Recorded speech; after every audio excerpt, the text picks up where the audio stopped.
Hey everybody, we are in the family house that's on the piece of land that we hope to put our tiny home.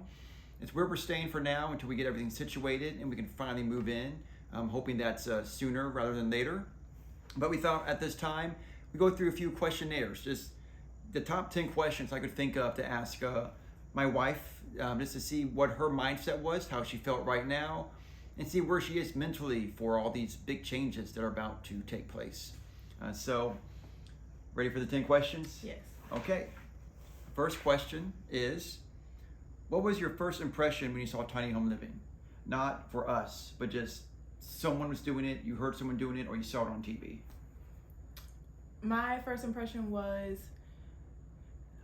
I really didn't quite understand how people came up with this idea and what pushed them to this idea. It just seemed impossible to me to live in such a No way tiny that space. can happen. Yeah, no. So. And some of these homes are as the size of your bedroom. Yeah, pretty much.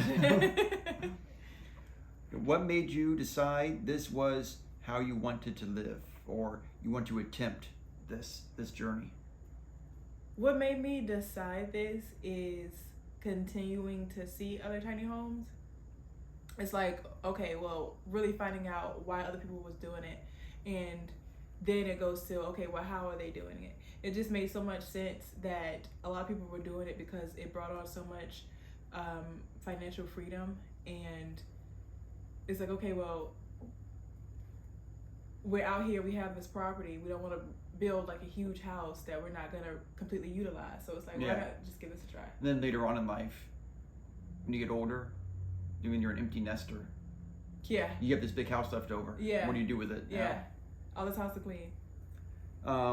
Name your 3 biggest concerns about our plans, not for like other people, but like our personal, like your concerns, top 3 for us. One of my concerns is organization. So it's pretty much just, you're in a tiny space. We only need in there what we're going to utilize, but the stuff that's exposed has to stay organized. So I feel like it'll serve, as long as it look good, it should serve as decoration and as something that we also utilize. Yes, it should have a purpose. My second thing is just the space, making sure that we don't overcrowd anything, making sure that we aware of putting stuff back where it's supposed to go and just not making it look too junky. I feel like a space like that can get crowded really quickly if you're not staying organized. So I think organize this for 1 and 2. And then 3 is later on down the road, just like making sure that we're still happy. I feel like if this doesn't work out, it's like, okay, well, what do we do? So, I mean, what's plan B? Yeah, what's plan B? So I feel like it's important for us not just to have financial freedom, but just to be happy in the space that we're in. So I'm hoping for that as well. So if this works out, everything's going great, what do you hope to do with the extra freedom, and as far as financially and time and everything else that you'll have? I hope to go on more trips. I haven't been many places, especially outside the U.S. So I hope for us to be able to have more experiences and go on more vacations or whatever, and then also have time where we're doing stuff out here dedicated to the property as well, instead of the jobs that we currently have. It doesn't really allow us to do much with our extra time. How do you think your parents will react? Because you haven't told them yet. No, I haven't told them yet. So how will they react when you show them the plans? We've drawn little blueprints of how it's all going to work out and look, but I think that at first they will flip out about the size and the way the structure layout is, because I think telling them, I think verbally it's hard to comprehend, but visually I think once they see it, they'll probably be on board with it. And it's also like, Jessica, you've never lived with anything that small in your life. It's like, what are you doing? Yeah.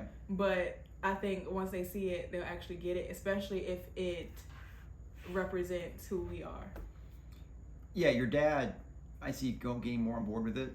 Mm-hmm. He'll be surprised, but he's more of the mindset, that's what makes you happy. Yeah. Then your mom's going to be a real hard sell on it. Yeah. Your mom likes her space, likes it spread out. entertaining. You know, the whole family comes over all the time, which we won't really be doing over here. So we're not worried about entertaining as much. Yeah, with the second house. And we have a second house here already, so if we do need to entertain, we have a large building that we could use for that. Yeah. Especially people staying over. Mm-hmm. They can stay in the main house and everything. So why put a whole new big house? There's one already out With all here. the extra stuff, there's already space. So yeah, but I mean, when I think of your situation, you grew up with all those siblings. Yeah. You never had peace and quiet alone in a big house. No. There's always somebody there. You know, you're always having to share everything anyway. Yeah. The way you grew up. Yeah. So, you know, the house is big. There's a lot more people in it. There's a lot more people in Way it. you grew up. Yeah, you don't have that much privacy still.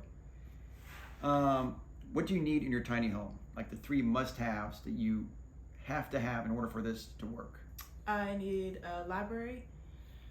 Not necessarily a room that is dedicated to being a library, but at least like bookshelves around me because I like to be around books. I need a bathtub, either indoor or outdoor. I feel like it's okay.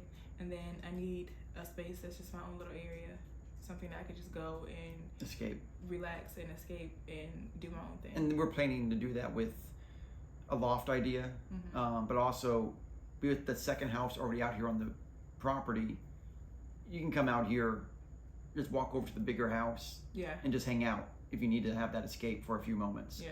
Which isn't everyone's circumstances, but we understand you can live tiny, but you do need that personal space still.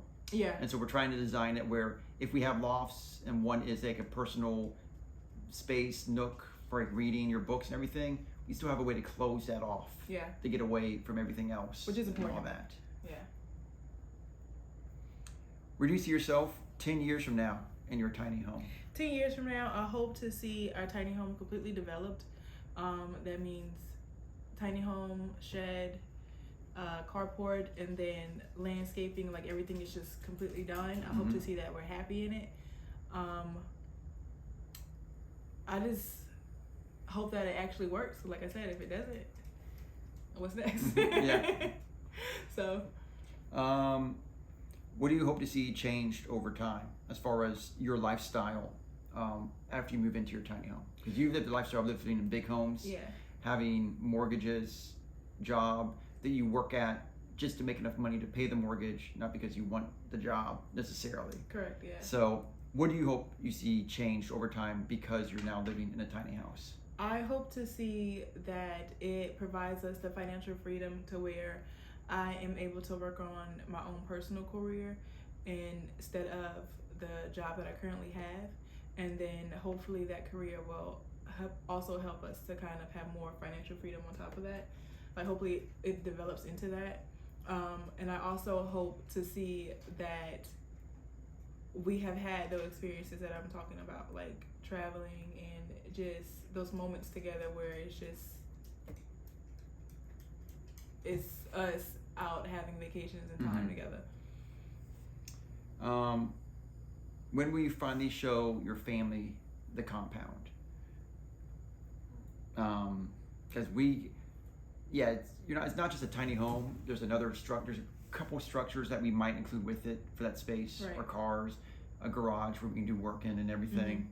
When would you finally show them that compound? I will show them when we have a tiny home and then the shed actually completed.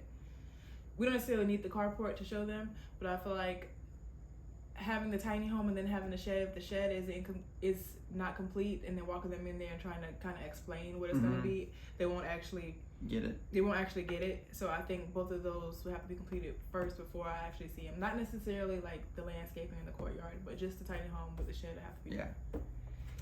So speaking of those sheds, our plan is that we want to have a tiny home.